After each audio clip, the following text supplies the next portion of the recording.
नमस्कार दोस्तों, स्वागत है आप सभी का आपके अपने YouTube चैनल वर्दी क्लासेज में। तो आज के इस सेशन में हम देखेंगे उत्तर प्रदेश लेखपाल मुख्य परीक्षा के अंतर्गत सामान्य गणित प्रैक्टिस सेट 4। तो चलिए शुरू करते हैं। पहला प्रश्न देखिए क्या कर रहा है। दिया है कि दो धनात्मक संख्याओं का योगफल 29 है, 29 क्लियर, और इनके वर्गों का अंतर 145 145 है। तो दोनों संख्याओं का अंतर बताइए, क्लियर। अब देखिए दिया है दो संख्याओं का जो योगफल है 29 है, तो हमने दिया माना संख्याएं a और b हैं और उनका योगफल 29 है, तो a + b = 29। फिर कह रहा है इनके वर्गों का अंतर, यानी कि a का स्क्वायर यानी a के वर्ग से जब हम b के वर्ग का अंतर निकालते हैं तो हमको 145 मिलता है। तो वर्गों का अंतर 145। अब आप लोग बेसिक फार्मूला जानते ही हैं कि a² - b² का जो बेसिक फार्मूला होता है, एक ब्रैकेट में a + b और इंटू दूसरे ब्रैकेट में a - b। तो हमने उस फॉर्म में इसको तोड़ दिया। अब हमको ऊपर से दिखाई दे रहा है कि a + b के जो वैल्यू है 29 है, उस 29 को हमने a + b की जगह रिप्लेस कर दिया। अब इंटू a - b = 145। तो a - b बराबर, अब 29 से हमने क्या किया, 145 में भाग कर दिया, क्योंकि इधर गुणे में है तो उधर जाएगा भाग में। तो 29 जब 145 में 29 से भाग करेंगे तो 5 बार जाएगा, तो हमको मिलेगा a - b = 5। इसलिए दोनों संख्याओं का जो अंतर होगा वह आपका होगा 5। ठीक है, राइट ऑप्शन ए, क्लियर। चलिए आगे देखते हैं। एक दुकानदार अपने सामान पर इस प्रकार मूल्य अंकित करता है कि 10% कमीशन देने के बाद वह 25% का लाभ कमाता है। उस वस्तु का क्रय मूल्य होगा जिसकी अंकित मूल्य 1100 रुपये है। अब देखिए क्या है कि जो यहाँ पर इसका अंकित मूल्य जो MRP है वो 1100 रुपये है। इस पर उसने क्या किया कि 10% कमीशन दे रहा है, तो 1100 पे जब 10% कमीशन देगा तो उसको बेचेगा 1100 × 90/100 में, 00 00 कैंसिल, 11 9 99, 990 रुपये में बेचेगा। बेच रहा है 990 में, MRP थी 1100। 990 में बेचने के बाद भी उसको 25% का लाभ मिल रहा है। तो माना जो क्रय मूल्य था वस्तु का वो 100 रुपये था। अब 25% का लाभ दिलाने के लिए हम क्या करेंगे, 100 में 25 ऐड करेंगे, सीधे 125/100, यानी x का जब 125% जो होगा वो 990 के बराबर होगा, तभी तो 25% का लाभ होगा क्रय मूल्य में।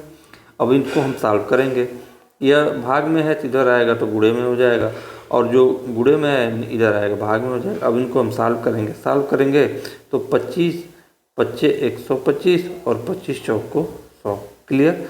5 से इसको कैंसिल करेंगे तो हो जाएगा 5 × 5, अब 5 9 45 और 5 8 40। 198 में 4 का गुणा करेंगे तो 4 8 32 को 2 हाथ में है 3 और 4 9 1 36, 3 39 9 हाथ में है 3 और 4 1 4 3 7, यानी कि 792 रुपये क्या होगा, वस्तु का क्रय मूल्य होगा। चलिए आगे देखते हैं। अगला प्रश्न कर रहा है कि 21,600 रुपये का 16.2/3% वार्षिक दर से 3 वर्ष का चक्रवृद्धि ब्याज ज्ञात करें, क्लियर। अब देखिएगा, चक्रवृद्धि ब्याज ज्ञात करने के लिए अगर हम मिश्र धन निकाल लें और मिश्र धन से हम मूलधन को माइनस कर दें तो आपको ब्याज ही मिलेगा। चलिए देखते हैं। तो जो चक्रवृद्धि ब्याज का फार्मूला होता है वह होता क्या है, अगर हम मिश्र धन की बात करें, क्लियर, अगर हम मिश्र धन की बात करते हैं तो यहाँ पर जो फार्मूला होता है, मिश्र धन बराबर मूलधन गुणे ब्रैकेट में 1 + R/100 की पावर t, यह आपका चक्रवृद्धि मिश्र धन का फार्मूला होता है। अब हम रखेंगे क्या कि मूलधन कितना दिया हुआ है, मूलधन दिया हुआ 21,600, तो हमने 21,600 रख दिया। 1 प्लस, अब देखिए रेट जो आपका दिया है 16.2/3%, इसको हम जब सॉल्व करेंगे साधारण भिन्न में तो 16 3 48 धन 2 50/3% होगा। तो R की जगह हमने रख दिया 50/3 और 100 की जगह 100 ही है, 50/3 100। अब समय दिया है आपका 3 वर्ष, तो हमने पावर क्या t की जगह क्या रख दिया, 3 वर्ष। चलिए इसको सॉल्व करते हैं। अब जब इसको आप सॉल्व करेंगे तो आपको मिलेगा 21,600 गुणे, अब यहाँ यही सॉल्व कर लीजिए, 50 से कम 50, 50 दूना 100, अब 3 दूना 6 अब देखिए इसको जब हम सॉल्व करें तो 6 एकम 6 धन 1 7/6 आपको मिलेगा, और पावर 3 है तो 7/6 का 3 बार गुणा होगा, तो 7/6 गुणे 7/6 गुणे 7/6। अब इनको आप सॉल्व कर लीजिए, तो 6 के 36 6 का 216, यानी इससे सीधे 216 कैंसिल हो गया। अब यहाँ पे मिलेगा आपको 100। क्लियर। और 7 का जब हम 3 बार गुणा करेंगे तो 343 होगा, और 100 में उसमें 100 का गुणा कर देंगे तो 34,300 हो जाएगा। अब देखिए मूलधन था 21,600, मिश्र धन है 34,300 आया है, तो जो ब्याज आया होगा वह आया होगा आपका 12,700 रुपये। चलिए आगे देखते हैं। अगला प्रश्न कह रहा है कि एक त्रिभुज की भुजाएं क्रमशः 13 सेंटीमीटर तथा 14 सेंटीमीटर और 15 सेंटीमीटर है। इस त्रिभुज का क्षेत्रफल ज्ञात करें। जब त्रिभुज की भुजाएं दी गई होती हैं तो उनके क्षेत्रफल के लिए आप जो फार्मूला लगाते हैं इनको हीरोन फार्मूला बोलते हैं। तो सबसे पहले हम यस फाइंड करेंगे। यस क्या होता है? यस बराबर जो होता है वह होता है सेमी पेरीमीटर, जिसको हिंदी में बोलते हैं अर्ध परिमाप। ठीक है, यस बराबर होता है सेमी पेरीमीटर, हिंदी में अर्ध परिमाप। तो परिमाप क्या होता है? परिमाप होता है तीनों भुजाओं का योगफल या सभी भुजाओं का योग। अब सभी भुजाओं के योग को जब 2 से भाग करेंगे तो अर्ध परिमाप हो जाएगा। तो यस बराबर हो जाएगा a + b + c, यही तो भुजा है, इंटू 1/2, यानी कि इनका हाफ। तो जब हमने निकाला तो 21 आ गया, यस बराबर 21। अब कह रहा है जो फार्मूला होता है वो फार्मूला यह होता है आपका, एक बार समझ लीजिएगा। जो आपका फार्मूला होता है वह होता है कि एरिया बराबर under root S into S minus A into S minus B into S minus C, यह होता है आपका फार्मूला। तो S minus A, S minus B, S minus C हम पहले ही निकाल लेते हैं। तो यस माइनस ए निकालेंगे तो यस की जगह 21 और ए की जगह 13, तो हमको यस माइनस ए क्या मिल गया? 8। फिर यस माइनस बी, तो 21 में से हम घटाएंगे 14 तो हमको मिलेगा 7। फिर सी की जगह 15 है, तो यस माइनस सी, 21 में से हम 15 घटाएंगे तो मिलेगा 6। अब हमने ऑलरेडी इनको घटा के लिख लिया है, तो हम सीधे वैल्यू पुट कर देंगे। तो यस माइनस ए 8 है, यस माइनस बी 7 है, यस माइनस सी 6 है, और यस का मान आपका 21 पहले ही पता है। अब इनका वर्गमूल ले लेंगे। वर्गमूल लेंगे तब देखिए 21 को हम तोड़ सकते हैं 7 गुणे 3 में, और यहाँ पे हम 8 को तोड़ सकते हैं 4 गुणे 2 में, और 6 को तोड़ सकते हैं 2 गुणे 3 में। अब जोड़ा बना लेंगे तो 7 बाहर आ जाएगा, 3 बाहर आएगा, 4 में से 2 बाहर आएगा, और 2 का जोड़ा 2 बाहर आ जाएगा। तो 7 × 21 दूना 42 दूना 84। तो राइट ऑप्शन आपका होगा बी, 84 वर्ग सेंटीमीटर। चलिए आगे देखते हैं। प्रश्न संख्या 5 क्या कर रहा है कि कुछ धन द्वारा ए का 42 दिन, देखिए कुछ धन द्वारा ए का 42 दिन का अथवा बी का 56 दिन का पूरा वेतन दिया जा सकता है। दोनों का कितने दिन वेतन इस धन द्वारा चुकाया जा सके? तो सिंपल सा देखिए कॉन्सेप्ट क्या है कि मतलब कुछ पैसे हैं, अगर हम ए को दे रहे हैं तो उसको 42 दिन की मजदूरी दे सकते हैं, और बी को दे रहे हैं तो 56 दिन की मजदूरी। अगर हम दोनों को एक साथ देना चाहें तो दोनों का कितने दिन का हम एक साथ दे सकते हैं, यानी कि अगर हम 20 दिन ए को भी दे दें और 20 दिन बी को भी दे दें, उतने ही पैसे, मैंने दोनों को बराबर दिन नहीं देना।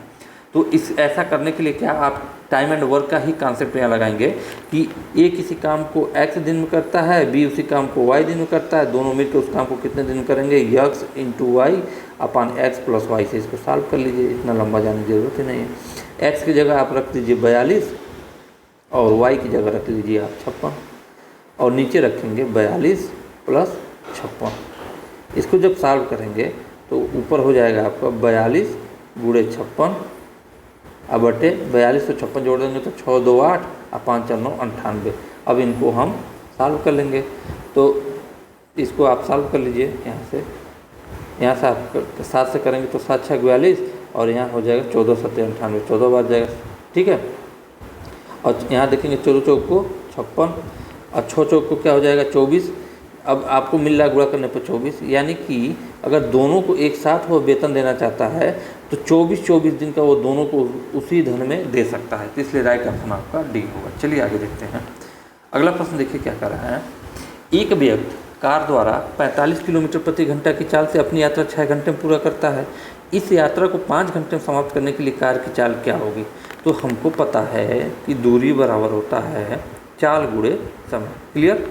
अब देखिए जो चाल है वो 45 किलोमीटर प्रति आवर्स है, 45 किलोमीटर प्रति घंटा है, तो हमने रख दिया 45, और समय जो दिया है वो दिया है 6 घंटा, तो तो गुणे हमने रख दिया 6। क्लियर। अब देखिए तो 45 गुणे 6 कितना हो जाएगा, 270 किलोमीटर प्रति आवर्स। यह आपका प्रति आवर्स नहीं है, ये 270 किलोमीटर यह आपका हो गया डिस्टेंस। यानी कि दूरी कितने होगा, 45 की स्पीड से 6 घंटे तक यात्रा किया था, 270 किलोमीटर उसने तय किया। तो जो डिस्टेंस है वो 270 किलोमीटर है। अब इसी डिस्टेंस को उसको 5 घंटे में पूरा करना है। तो जो स्पीड होता है, स्पीड क्या करता है, स्पीड का जो फार्मूला होता है वो होता है डिस्टेंस अपॉन टाइम। डिस्टेंस आपको पता है 270, टाइम पता है कि 5 घंटा में पूरा करवाना है, तो 54 किलोमीटर प्रति आवर्स आएगा। यानी कि उसी दूरी को अगर वो 45 की स्पीड से चलेगा तो 6 घंटा लगेगा, और उसी दूरी को अगर वो 54 की स्पीड से तय करता है तो 5 घंटे लगेंगे। तो इसलिए राइट ऑप्शन आपका बी होगा। चलिए आगे देखते हैं। दिया है एक विद्यालय में लड़के तथा लड़कियों का जो अनुपात है 3:2 के अनुपात में है। यदि 20% लड़के तथा 25% लड़कियों को छात्रवृत्ति मिलता है तो छात्रवृत्ति न पाने वाले कितने विद्यार्थी हैं। ठीक है, कितने विद्यार्थी यानी कितने परसेंट विद्यार्थी हैं, संख्या नहीं पूछा है। न पाने वाले कितने विद्यार्थी, कितने परसेंट विद्यार्थी हैं। क्लियर। चलिए, लड़के और लड़कियों का जो अनुपात है वो 3:2 में है। तो माना लड़कों की संख्या जो है 3x है और लड़कियों की संख्या जो है 2x है। ठीक है। अब देखिए, बिना छात्रवृत्ति पाने वाले विद्यार्थियों की संख्या हम पहले निकालेंगे। तो 3x लड़के हैं, 20% छात्रवृत्ति पा रहे हैं तो 80% नहीं पा रहे होंगे। तो हमने क्या किया, 3x का 80% निकाल लिया। फिर लड़कियां 2x हैं, 25% लड़कियां छात्रवृत्ति पा रही हैं तो 75% आपके नहीं पा रही होंगी। तो हमने 2x का 75% निकाल लिया। जब हमने इसको सॉल्व किया तो 39x/10 हम अब मिल गया हमको। अब क्या करना है कि अब यहाँ पे हम देखेंगे टोटल विद्यार्थियों की संख्या बात करें तो 3x लड़कियाँ हैं और 2x लड़के हैं। तो हम विद्यार्थी पूछत कितने हैं, तो आप इनको ऐड कर देंगे, वही तो विद्यार्थी होंगे। यानी कि विद्यार्थी जो है वो 5x है। अब हम परसेंटेज निकालेंगे। इतने जो 39x/10 लड़के जो हैं यह आपके छात्रवृत्ति नहीं पाते हैं, तो परसेंटेज निकालिए। तो कितने नहीं पाते हैं, 39x/10 नहीं पाते हैं। कितने में से, बटे 5x से कितने परसेंट इंटू 100%। अब इन्हीं को हमको सॉल्व कर लेना है। जब इसको आप सॉल्व करेंगे तो 39x/10 और या 5 ऊपर आ जाएगा तो सीधे 100/5x कर लीजिए, सॉल्व कर लीजिए। x से x कैंसिल हो गया। अब यहाँ पे देखिएगा 5 दूना 10, या 20 बार जाएगा, और अगर 10 से काटेंगे तो 10 दूना 20, 39 दूना कितना होता है 78। 78% विद्यार्थियों को क्या होगा, ये ऐसे हैं जो छात्रवृत्ति इनको नहीं मिल रहा है, इसलिए राइट ऑप्शन आपका बी होगा। चलिए देखते हैं अगला। कह रहा है किसी धनात्मक संख्या में उस संख्या का वर्ग जोड़ने, ठीक है, वर्ग जोड़ने पर 240 प्राप्त होता है। वो संख्या ज्ञात करिए। माना वह संख्या क्या है आपका x, ये धनात्मक संख्या है। उस संख्या का वर्ग क्या करते हैं जोड़ने पर, तो x + x² बराबर कितना हो गया 240 के। अब देखिए x कॉमन ले लिए तो x ब्रैकेट में x + 1 बराबर 240 के। अब ऐसा हम ऑप्शन से उठा के रख लेंगे कि हमको x की जगह रखें तो हमको मिल लीजिए। मान लीजिए x आप 14 लिए, ठीक है, तो x + 1 की जगह आपको 15 रखना पड़ेगा। 14 धन 15, और 14 और 15 का गुणा करेंगे तो आप देखिए 15 चौक को 60 सुनात में 4, अब 15 एकम 15, 4 19 190, चूँकि 240 बराबर नहीं हो रहा। अब x की जगह आप 15 ले लीजिए, तो x की जगह 15 लेंगे तो x + 1 की जगह क्या रखना पड़ेगा आपको 16। अब 15 16 गुणा करेंगे तो 15 छक्का 90 के सुनात में 9, और 15 एकम 15 और 9 24, 240। यानी राइट ऑप्शन आपका क्या होगा बी। ठीक है, चलिए आगे हम देखते हैं। ए एक कार्य को 15 दिन में पूरा कर सकता है। ए कोई व्यक्ति है तो वह कार्य को क्या कर सकता है 15 दिन में पूरा कर सकता है, जबकि बी उसी कार्य को 10 दिन में पूरा कर सकता है। बी ने 5 दिन कार्य करके छोड़ दिया, शेष कार्य ए कितने दिन में पूरा कर सकता है। तो चलिए इसको समझते हैं। सबसे आसान सा तरीके से इसको हम समझेंगे। ए किसी कार्य को पूरा कर सकता है कितने दिन में, आपका ए पूरा कर सकता है 15 दिन में, और बी पूरा कर सकता है उस काम को 10 दिन में। तो हमने माना इनका एलसीएम ले लेंगे तो 30, वो कार्य 30 रहा होगा। तो यदि 30 काम को ए 15 दिन में पूरा करता है तो एक दिन में कितना कर रहा होगा 15 दूना 30, 2 काम कर रहा होगा। और 30 काम को ए अगर कि बी जो है 10 दिन में कर रहा है तो एक दिन में कितना काम कर रहा होगा, 3 काम कर रहा होगा। अब इसी को हम सॉल्व कर लेंगे। अब कह रहा है कि बी 5 दिन कार्य करके छोड़ देता है, तो बी एक दिन में कितना काम करती है, 3। बी का एक दिन का काम कितना है, 3। तो 5 दिन में कितना काम की होगी, 5 गुणे 3, 15 काम की होगी बी, या बी ने 15 काम किया होगा। ठीक है, तो बी जब 15 काम करता है तो टोटल काम 30 है, तो शेष काम कितना हुआ, 30 माइनस 15। अब शेष काम बचा 15। अब उसी शेष काम को हमको करवाना है ए से, और ए का एक दिन का काम है 2, तो 15 काम को करने में वो समय लेगा 15/2। ठीक है, तो यानी कि 7 सही 1/2 दिन। क्लियर, तो इसलिए राइट ऑप्शन आपका बी होगा। चलिए आगे देखते हैं। अगला देखेंगे, यहाँ पे 9 हो गया, 9 के बाद 10 पे चलते हैं। ठीक है, दिया है यहाँ पे एक पहिया 18 किमी दूरी तय करने में 1000 चक्कर लगाता है, पहिए की त्रिज्या कितनी है।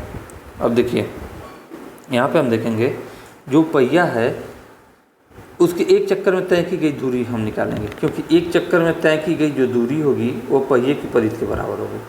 तो वह 1000 चक्कर में दूरी तय करता है 88 किलोमीटर, तो यानी कि 88 किलोमीटर को हमने मीटर में चेंज किया, यानी 88,000 मीटर चलता है। तो 1000 चक्कर में, तो एक चक्कर में चलेगा 88,000 मीटर बटे 1000।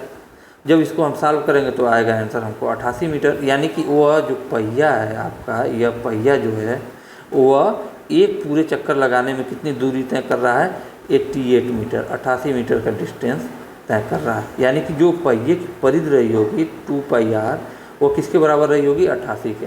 तो 2 पाई की जगह हमने रखा 22/7 और त्रिज्या की जगह हमने रखा r बराबर 88। क्लियर, अब इनको हम यहीं से सॉल्व करेंगे तो यहाँ 22 दूना 44 से हो गया, तो 44 दूना 88, r बराबर क्या हो जाएगा, यह 7 इधर भाग में, इधर आके गुणा में होगा 14, तो r बराबर क्या होगा 14।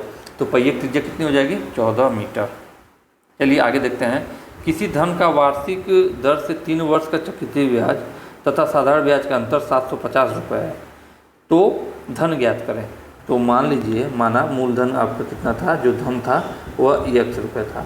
क्लियर, चक्रवृद्धि मिश्र धन क्या होगा 3 वर्ष का, तो मूलधन गुणे 1 प्लस यहाँ पे दर बटा 100 के पावर t।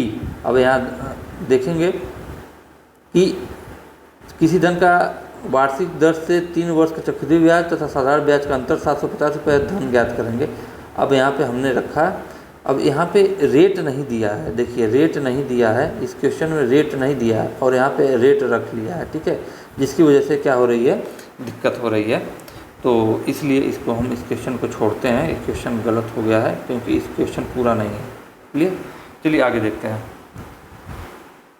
किसी वस्तु पर दलाली की दर 4% से बढ़कर 5% होने पर एक दलाल की आय अपरिवर्तित रहती है। तो इस चीज़ को आपको अंडरलाइन करना है कि दलाली में तो वृद्धि हो गई, 4 से बढ़ के दलाली पहले 4% लेता था, अब 5% ले रहा है, लेकिन पहले भी वह 6000 पाता था और अब भी 6000 पा रहा है। यानी कि वैल्यू में जो है उसके धन में कोई परिवर्तन नहीं हुआ, यानी आय में जो इनकम में कोई परिवर्तन नहीं हुआ। तो उसके व्यापार में क्या हुआ होगा, घाटा हुआ होगा, तभी तो इनकम में कोई परिवर्तन नहीं हुआ, क्योंकि रेट दलाली की परसेंटेज बढ़ने के बाद भी उसको लाभ नहीं हो रहा है। तो चलिए मान लीजिए व्यापार में परिवर्तन यक्स से क्या हुआ था, वाई हुआ। क्लियर, तब यक्स का जो 4% है, यानी कि अभी भी जितना रुपया पा रहा है वो वाई के 5% के बराबर है। पहले मान लीजिए वो 6000 कमाता था, अब भी वो 6000 कमा रहा है, तो पहले जो इनकम हो रहा था उसका 4% 6000 रहा होगा और अब जो इनकम है उसका 5% 6000 रहा होगा। तो वही हमने कहा, पहले इनकम यक्स था तो यक्स का 4% जो आएगा वो वाई के 5% के बराबर हो जाएगा। बस इसको अब हम सॉल्व कर लेना है। तो यक्स, अब यहाँ पे हम सॉल्व करेंगे तो यक्स का 4%, अब देखिए परसेंटेज से परसेंटेज सीधे काट दीजिए, तो आपको यक्स बराबर मिलेगा वाई, या आप सीधे जिसको निकालना उसको निकालिए। आप यहाँ पे अगर y की वैल्यू निकालते हैं, ये देखिए पूरा गलत हो रखा है, यहाँ हम जिसकी वैल्यू निकालने हैं उसकी वैल्यू निकालिए। मान लीजिए तो x बराबर हो जाएगा आपका y गुणे, इधर 5 है, ये 5/4।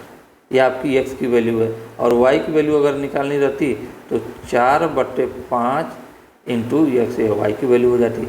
व्यापार में कमी पूछ रहा है, तो पहले अब देखिए, पहले व्यापार था x और अब क्या हो गया है, y हो गया है, और y का मान कितना 4/5x, यानी कि अब घट गया है। तो पहले व्यापार था x, अब व्यापार है 4/5x के। क्लियर? पहले व्यापार था, अब देखिए इसी को हम सॉल्व करते हैं, सीधे हमने y की वैल्यू निकालते हैं, y बराबर हो जाएगा, यह परसेंटेज से परसेंटेज कट गया, x गुणे 4/5। तो पहले व्यापार था x, अब व्यापार हो गया है x गुणे 4/5। तो हम पहले x में से -4/5x घटा दिए, तो हमको मिला x/5। यह हो गया व्यापार में कमी। अब प्रतिशत निकालेंगे तो x/5 यह आपकी कमी है। कमी कहाँ से हो रही है? x से हो रही है। कितने % की हो रही है? × 100। अब इनको हम सॉल्व करेंगे तो x से आपका x कैंसिल हो गया, 5 से इसको हम काटेंगे तो 20 बन जाएगा। तो आपका राइट ऑप्शन क्या होगा? 20%, यानी कि उसकी व्यापार में कितने % की कमी हुई होगी? 20% की। इसलिए राइट ऑप्शन आपका सी होगा। चलिए आगे देखते हैं क्वेश्चन नंबर 13। अभी हमें इसके जो प्रैक्टिस सेट 1 था इसमें इसके ऊपर चर्चा किए थे। अब सीधे समझ लीजिए, जब भिन्न दिया हो, कई भिन्न दिए हों और उनका महत्तम समापवर्त से निकालना है तो क्या करते हैं? अंश का मौसा ले लेते हैं और हर का लौसा ले लेते हैं। और यही अगर लघुत्तम समापवर्त से निकालना होता, ठीक है, तो सेम काम करते हैं, अंश का लघुत्तम ले लेते और हर का महत्तम ले लेते।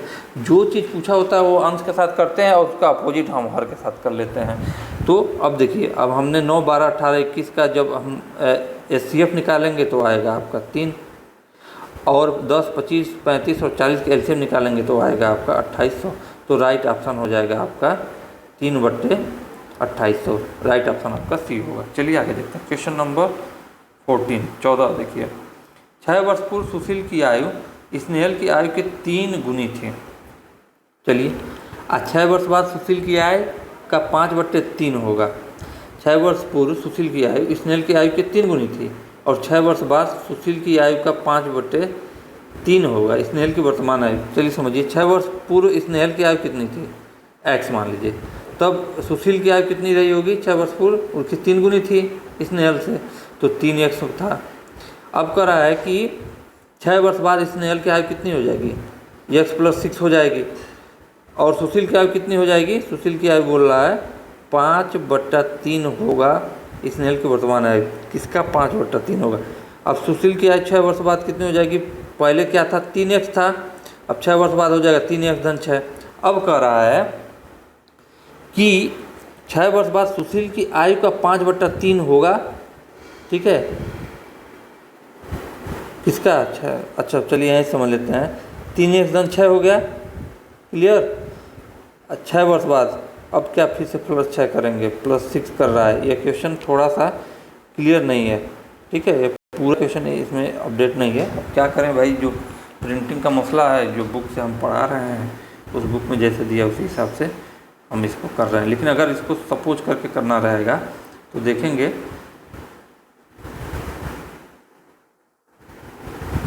तो अब हम कर सकते हैं। 1 सेकेंड, सॉरी, अगर थोड़ा सा इसको अपने दिमाग से हम करें तो इसको ऐसे करेंगे। 6 वर्ष पूर्व स्नेहल की आयु x वर्ष थी, 6 वर्ष पूर्व सुशील की आयु 3x थी।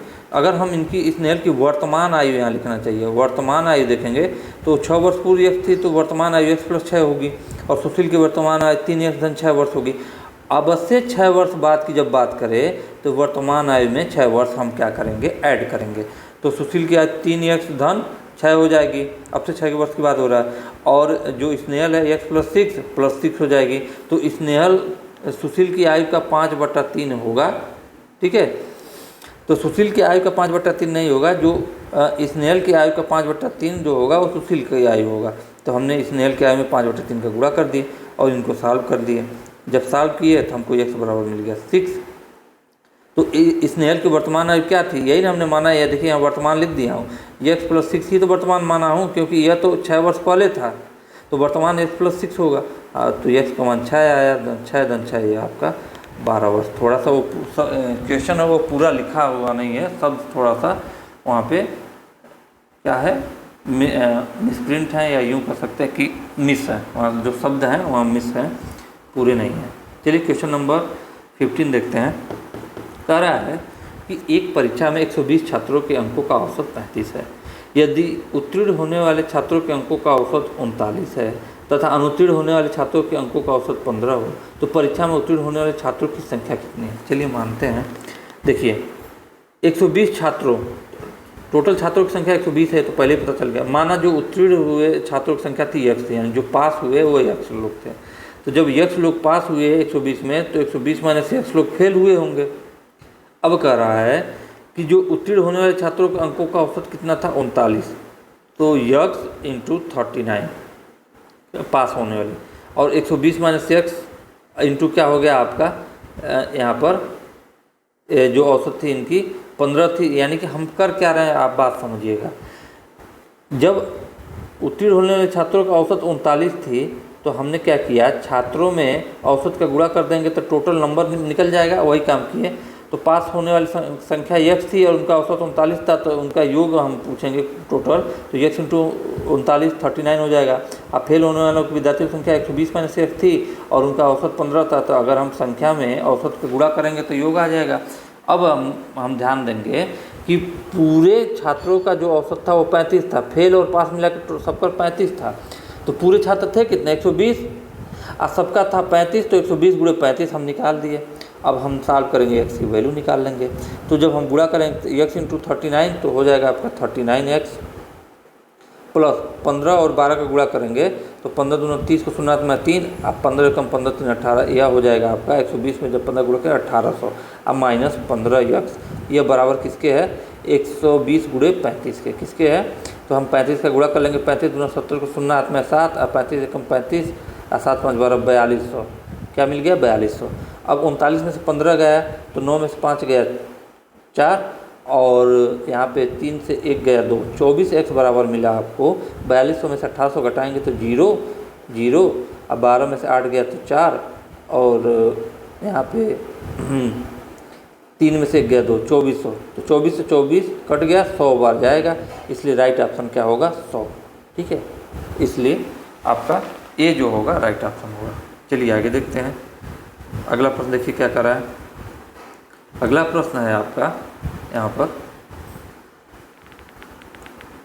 3 संख्याएं एक संबंधे 2 संबंधे 3 के अनुपात में है और उनका महत्तम समानुपात 12 है। ये संख्याएं होंगी जब उनका अनुपात है 1 संबंधे 2 संबंधे 3। तो माना संख्याएं क्या थी x 2x और 3x, मान लीजिए यही क्या थी संख्याएं थी। तब मौसो जब हम निकालेंगे, अगर हम x 2x और 3x का मौसो निकालेंगे तो हमको कॉमन क्या दिख रहा है x ही दिख रहा है, तो मौसो इसका x हो जाएगा। लेकिन यह मौसो जो है वो 12 पहले ही बता दिया, यानी x जो किसके बराबर हो जाएगा 12 के। जब x बराबर 12 हो जाएगा तो संख्याएं कैसे निकालेंगे, x की जगह हमने रख दिया 12, 2x की जगह अगर x की जगह 12 रखेंगे तो 2x की जगह 2x बराबर क्या हो जाएगा 24, x की जगह 12 रखेंगे तो 3x बराबर हो जाएगा 36। तो हमको मिल गया 12 24 36, यह क्या हो गया आपका राइट ऑप्शन। इसलिए 16 का ए क्या होगा आपका करेक्ट होगा। चलिए आगे देखते हैं। समान व्यास तथा समान ऊंचाई वाले एक बेलन, एक शंख तथा एक गोले के आयतनों का अनुपात क्या होगा।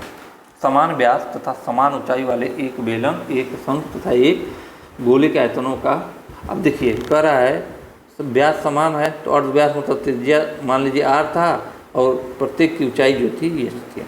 इनके आयतनों का अनुपात अगर हम देखेंगे तो जो बेलन है, बेलन के आयतन होता है पाई r स्क्वायर h। उसके बाद अगर गोला की बात करेंगे हम तो गोले का होता है 1/3 पाई r क्यूब। लेकिन यहाँ हाइट की बात कर दिया तो जो हाइट है वहाँ हमने क्या रख दिया, एक r की जगह हमने रख दिया h, 1/3 पाई r क्यूब की जगह हमने, या r क्यूब की जगह हमने क्या कर दिया r स्क्वायर इंटू r, और इस r को जो हमने क्या कर दिया हाइट के बराबर कर दिया। क्लियर। उसके बाद हम क्या करेंगे 4/3 पाई एक सेकेंड, यह आपका बेलन है। बेलन का जो आयतन होता है वो 1/3 पाई r स्क्वायर h होता है, तो हमने बेलन की जगह वो रख दिया। और गोले का आयतन जो होता है वो 4/3 पाई r क्यूब होता है, तो वो हमने रख दिया। क्लियर। चलिए इसको हम मिटाते हैं। अब हम सॉल्व करेंगे। जब हम सॉल्व करेंगे तो एक चीज़ देखिए पाई r स्क्वायर और पाई r क्यूब है तो स्क्वायर काट दीजिए, पाई r स्क्वायर कटेगा तो एक r बचा रह जाएगा इसमें। तो आपको बचेगा क्या, यहाँ से बचा एच, हमने एच लिखा, यहाँ से 1/3 बचेगा और एच बचेगा, तो 1/3 और एच लिख लिया हमने, और यहाँ से 4/3 बचा और आर बच गया, तो 4/3 और आर लिख दिया। क्लियर। अब देखिए इसको हम सॉल्व करेंगे, तो यहाँ पे हम जब सॉल्व करेंगे तो यहाँ देखिए इसको जब तोड़ते हैं तो जब हम तोड़ेंगे तो सीधे 3 संबंध 1 संबंध 4। अब एक चीज़ ऐसा कैसे है, अब एक चीज़ समझिएगा, ऐसा नहीं हो सकता। आप बोलिए क्यों। अब देखिए हमने कहा कि हाइट और क्या बराबर है, हाइट और व्यास बराबर है। व्यास मतलब डायमीटर, एच और डी, और जो डी होता है वो त्रिज्या का दुगना होता है 2r, यानी कि एच बराबर जो है हमको 2r मिलेगा। तो हम अगर r की वैल्यू निकालेंगे तो हमको मिलेगा h/2। क्लियर। r बराबर क्या मिलेगा, h/2। अब हमने कुछ किया नहीं, इस r की जगह हमने क्या रख दिया, h/2 रख दिया। क्या रख दिया, h/2। तो रख दीजिए h/2। जब h/2 रखेंगे तो चलिए हम मिटा के आपको दिखाते हैं। यह आपका h हो गया, 1/3 एच हो गया, और r की जगह हम क्या रख दें, 4/3, r की जगह हम रखेंगे h/2। कैसे हुआ ये तो बता दिया हमने। अब देखिए यहाँ पर एच तीनों जगह है, कैंसिल हो गया। अब यहाँ पे देखेंगे 2 दूना 4 हो गया। क्लियर, आपको मिल गया। अब देखिए यहाँ 3 है, या 3 है तो यहाँ 1 है, तो यहाँ 3 संबंध है, 1 संबंध है, और यहाँ पे क्या है 2। तो राइट ऑप्शन क्या होगा, 3 संबंध 1 संबंध 2। क्लियर। चलिए आगे देखते हैं। अब देखिए DI का प्रश्न आया है, प्रश्न संख्या 18 से 20 देखेंगे। नीचे दिए गए वृत्त चित्र में एक विद्यार्थी द्वारा 5 विभिन्न विषयों में प्राप्तांकों को प्रदर्शित किया गया है। सभी विषयों के कुल अधिकतम अंक 540 हों तो इन समंकों के आधार पर निम्न प्रश्नों के ठीक उत्तर दीजिए। क्या कर रहा है, सभी विषयों के कुल अधिकतम अंक क्या है, 540 हैं। देखेंगे यहाँ से, तो चलिए, किस विषय में विद्यार्थी ने 99 अंक प्राप्त किया। बात समझ आया, किस विषय में विद्यार्थी ने 99 अंक प्राप्त किया। तो इसको करने के लिए हम क्या करेंगे, सबसे पहले यहाँ पे हम निकाल लेते हैं सबका प्राप्तांक। अब देखिए गणित में क्या है, अब टोटल मैक्सिमम अंक जो है आपका 540 है। हम सीधे कर सकते हैं 360 डिग्री बराबर, ये टोटल जो डिग्री है ये किसको शो कर रहा है, ये शो कर रहा है 540 अंक को शो कर रहा है। एक ही विद्यार्थी है, उसके सारे अंक ऐसे ऐसे बढ़ के मिले हैं, तो 1 डिग्री बराबर आपको मिलेगा 540/360। सॉल्व करेंगे, कैंसिल, 18 दूना 36, 18 3 54। 1 डिग्री बराबर आपको मिलेंगे 3/2 अंक, यानी 1.5 अंक है 1 डिग्री के बराबर। चलिए आगे देखते हैं। कह रहा है अब हम सबका प्राप्तांक निकालेंगे। गणित का प्राप्तांक है, तो गणित क्या है, 90 डिग्री है। गणित 90 डिग्री है, उसमें हम 3/2 का गुणा कर देंगे, तो 90 में आप 3/2 का गुणा करेंगे, प्राप्तांक निकल जाएगा। तो 2 से भाग करेंगे 45, और 45 यहाँ कितना हो जाएगा, 135। देखिए निकला हुआ है। अंग्रेजी उसी तरह निकालेंगे, तो अंग्रेजी कितना है, 66 डिग्री, 3/2 का गुणा करेंगे तो 33 × 3 99 आ जाएगा। क्लियर। उसके बाद हम बात करेंगे यहाँ पर हिंदी की, तो हिंदी में आपका मिला 80 डिग्री, तो 80 डिग्री का क्या हो जाएगा, 1 डिग्री में है 3/2, तो 80 में 80 × 3/2। अरे आप वैसे निकालिए, चाहे 80/360 × 540 से निकालिए। 80 × 3/2, इसलिए हमने कहा कि निकालने में आसानी रहेगी। ये 40 आया, 4 × 12 120 आएगा, चीज़ वही है, लेकिन आपको गुणा भाग करने में आसानी होगी। क्लियर। और विज्ञान पूछ रहा है तो 70 डिग्री है, 70 × 3/2 कर लीजिए। 70 × 3/2 करेंगे तो ये हो जाएगा 35, और 35 यहाँ 105, खत्म कहानी। सामाजिक विज्ञान में 54 डिग्री है, तो 54 × 3/2 कर लीजिए, तो हो जाएगा, यह आपका हो जाएगा 27 × 54, 27 यहाँ 81, आपका 81 आ जाएगा। यही है, कुछ है नहीं इसमें।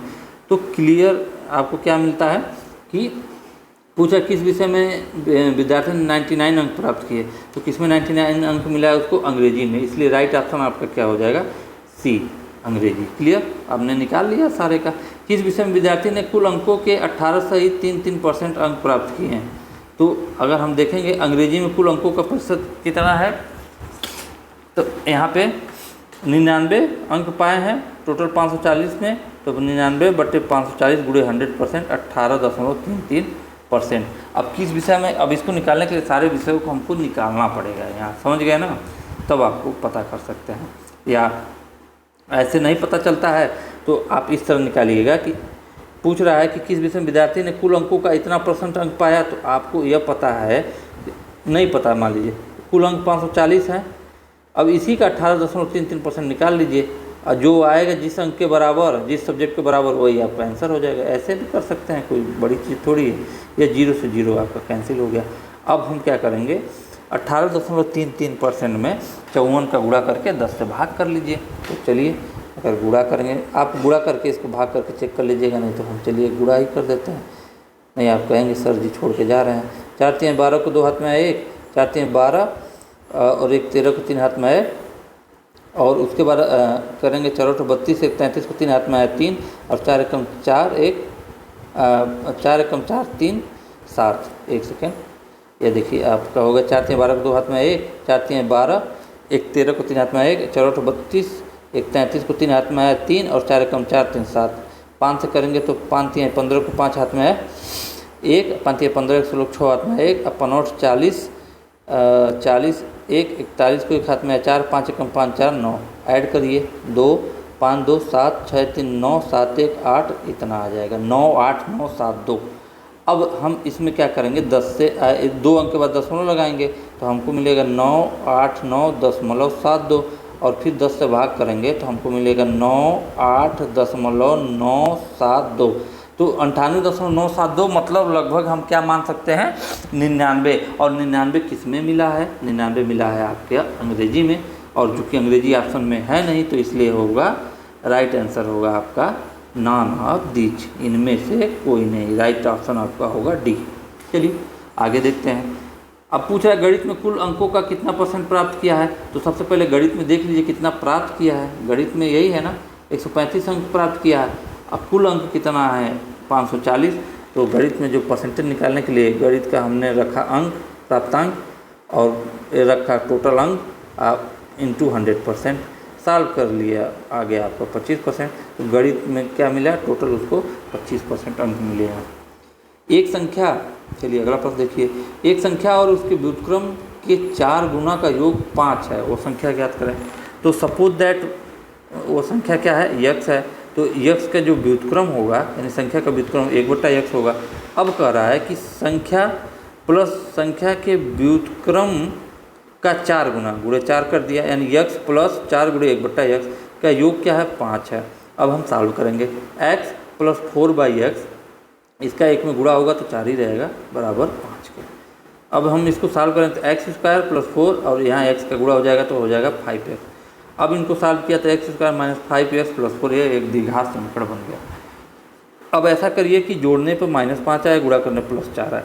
तो हमने उसको तोड़ा, x² minus 4x minus x plus 4। कैसे, अगर हम -4 और -1 को जोड़ते हैं तो हमको मिलेगा -5, लेकिन जब गुणा करेंगे तो हमको मिलेगा +4। यह इक्वेशन को सेटिस्फाई कर रहा है। तो हमको 2 चीज़ें मिल गई, x माइनस 4 और x माइनस 1 बराबर के 0। तो जब x माइनस 4 बराबर 0 लेंगे तो x बराबर 4 हो जाएगा, x माइनस 1 बराबर 0 लेंगे तो x बराबर 9 आएगी। तो x की वैल्यू कितनी रही होगी, 1 और 4। तो अभी संख्या जो ऑप्शन में है देखेंगे क्या है, 4 है, तो इसलिए राइट ऑप्शन आपका 4 होगा। चलिए, क्योंकि 1 के साथ यह सेटिस्फाई होगा नहीं। समझ गए कैसे, मान लीजिए संख्या 4 था, अब 4 का व्युत्क्रम 1/4 का 4 गुना का योग। अब इसमें 4 गुना करेंगे तो 4 धन 1 5, ये आपका इक्वेशन सेटिस्फाई है। चलिए आगे देखते हैं, 21 के बाद 22 देखते हैं। अब कह रहा है कि 20% तथा 12% की 2 क्रमिक छूट के बाद एक वस्तु को 16,896 रुपये में बेचा जाता है। वस्तु का अंकित मूल्य क्या होगा। अब देखिए 20% और 12% का क्रमिक छूट दे रहा है ना, तो सीधे निकाल लीजिए। अब यहाँ पे हम देखेंगे कि वस्तु का अंकित मूल्य पूछ रहा है, अंकित मूल्य पे ही तो छूट मिल रहा है। तो अगर इस पर 20% का छूट देगा तो देगा 80/100 में, और फिर उस पर आपका 22% का छूट दे रहा है, 22 दे रहा है कि कितना, 18 दे रहा है। इस पर फिर दे रहा है आपका 12% का छूट। तो 12% का छूट देगा तो 100 में से 12 घटाएंगे, 88 बचेगा, 88/100। जब इनको छूट देने के बाद कितने बेच रहा है उसको, 16,896 में। बस हो गया, इसको सॉल्व कर लीजिए। सॉल्व करेंगे तो 24,000 रुपये आएगा। ठीक है, तो उसका अंकित मूल्य कितना रहा होगा, 24,000 रुपये। किसी संख्या का 30%, उसी संख्या के 25% से 27 अधिक है, संख्या का मान ज्ञात करें। तो बहुत ही आसान सा प्रश्न है। अब मानिए संख्या x, या मत मानिए कोई बात नहीं, मान लीजिए संख्या x से ही है, उसका 30% जो है उसी संख्या के 25% से 27 अधिक है। तो कुछ मत करिए, संख्या x का 30%, x के 25 जो x का 25% है उससे 27 अधिक, तो सीधे घटा दीजिए। x का 30% माइनस x का 25% बराबर 27 के, तो सीधे मिला x का 5% घटाने पे बराबर 27 के। अब इसको सॉल्व करेंगे तो x गुणे 5/100 बराबर 27, और जब इनको हम सॉल्व करेंगे तो 5 एकम 5, 5 दूना 10, 20, 27 दूना 54, 540। यह इतना समझने कोई दिक्कत ही नहीं है, कोई मतलब ही नहीं है। तो राइट ऑप्शन आपका ये होगा। चलिए आगे देखते हैं। k के किस मान के लिए 2x² प्लस kx माइनस 12 और x² plus x² plus x minus 2k minus 2 का महत्तम समापवर्त x प्लस 4 होगा। जब किसी संख्या का महत्तम समापवर्त, जब किसी समीकरण का महत्तम समापवर्त जो दिया होता है, ठीक है, तो वह संख्या को पूरी तरह से विभाजित करता है। जब वह संख्या को पूरी तरह से विभाजित करता है तो यहाँ x प्लस 4 इसको पूरी तरह से विभाजित करेगा। जब x प्लस 4 पूरी तरह से विभाजित करेगा, यानी रिमाइंडर 0 देगा, तो x बराबर -4 समीकरण में रखने पे क्या होगा, पूरा समीकरण शून्य हो जाएगा। तो पहले हम 2x² प्लस kx माइनस 12 में हम क्या रखते हैं, x का बराबर -4 रखते हैं, तो बराबर समीकरण क्या हो जाएगा, 0 के, तो रखते हैं 2x की जगह हम रखें -4 का स्क्वायर प्लस k, x की जगह हमने रखा -4, फिर -12 बराबर 0।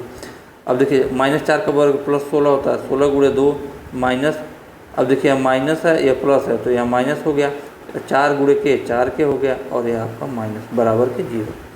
16 दूना 32 माइनस 4k माइनस 12 बराबर 0। अब यहाँ से 32 से 12 गया, 20 बचा, -4k बराबर 0। अब -4k को आप इधर ही ले आ दीजिए, तो प्लस 4k हो गया। लिखने से अब 4k उधर लिखिए, चाहे इधर 4k बराबर 20k होगा, तो k बराबर 20/4 5 हो गया, k का मान निकल गया, खत्म कहानी। और आगे हम देखेंगे यहाँ पर, फिर सेकेंड समीकरण में देखेंगे तो भी आप वही x बराबर -4 रखेंगे, तो फिर वही k का मान फिर आपका 5 ही आएगा, ठीक है। चलिए, इसलिए राइट ऑप्शन आपका क्या होगा, बी। अब आज का लास्ट क्वेश्चन देखते हैं, ठीक है। आज का अंतिम सवाल देखें क्या है, 25 युगपत समीकरणों, इसको इम्पोर्टेंट करिएगा क्योंकि ये आपका सिलेबस में है और क्वेश्चन आएगा इससे।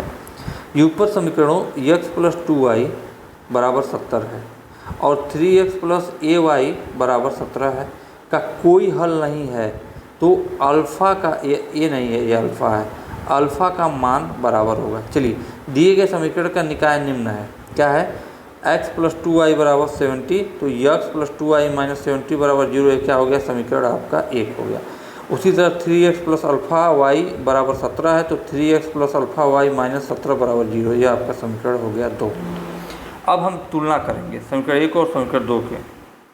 तो जो बेसिक आपका यह फार्मूला होता है वो होता है a1x plus b1y plus c1 बराबर 0 और a2x plus b2y plus c2 बराबर 0। अब हम तुलना करेंगे, तो पहले समीकरण को हम इससे तुलना करेंगे, तो a1 बराबर आपको मिलेगा क्या, यहीं पे देखिए a1 बराबर क्या मिल गया, 1 लिख दिए। b1 देखिए y का गुणांक क्या है 2, तो हमने b1 बराबर 2, और c1 बराबर क्या हो गया -70। फिर उसी तरह हमने a2x b2y प्लस c2 को देखेंगे, तो a2 की जगह हमको क्या मिल गया यहाँ पे 3, तो हमने 3 रख दिया। b2 की जगह हमको क्या मिल गया अल्फ़ा, तो हमने यहाँ अल्फ़ा रख दिया, और c2 की जगह हमको -17, तो -17। जब समीकरण निकाय का कोई हल नहीं होता तो उसका फार्मूला होता है कि a1/a2 बराबर b1/b2 is not equal to c1/c2, समीकरण का कोई हल नहीं है। हम वैल्यू रखते हैं, एक a1 की जगह 1, b1 की जगह 3, a1 की जगह 1 और a2 की जगह 3, b1 की जगह 2 और b2 की जगह alpha is not equal to c1 की जगह -70/c2 की जगह 17। क्लियर। अब यहाँ पर हम देखेंगे प्रथम दो पद लेंगे हम, तो प्रथम दो पद यानी कि इसको हम ले लेते हैं, तो 1/3 बराबर 2/अल्फ़ा के, तो अल्फ़ा बराबर क्या हो जाएगा, इसका गुणा यहाँ हो जाएगा, इसका गुणा यहाँ हो जाएगा, तो अल्फ़ा बराबर मिल गया 6, तो इसलिए राइट ऑप्शन आपका होगा डी, ठीक है। और द्विघात समीकरण जो बनाने का फार्मूला होता है वो भी ध्यान रखिएगा, वो क्या होता है आपका कि x² माइनस मूलों का योग, यही होता है ना, मूलों का योग इंटू x प्लस मूलों का गुणनफल, ये इसका क्या होता है फार्मूला, मूलों का गुणनफल बराबर 0, यह आपका होता है द्विघात समीकरण बनाने का फार्मूला। चलिए आज का टॉपिक यहीं समाप्त होता है, आज का सेशन यहीं समाप्त होता है। आशा करता हूँ यह वीडियो आपको बहुत ही अच्छी लगी होगी। फिर मिलेंगे अगले क्लास में, तब तक के लिए जय हिंद जय भारत।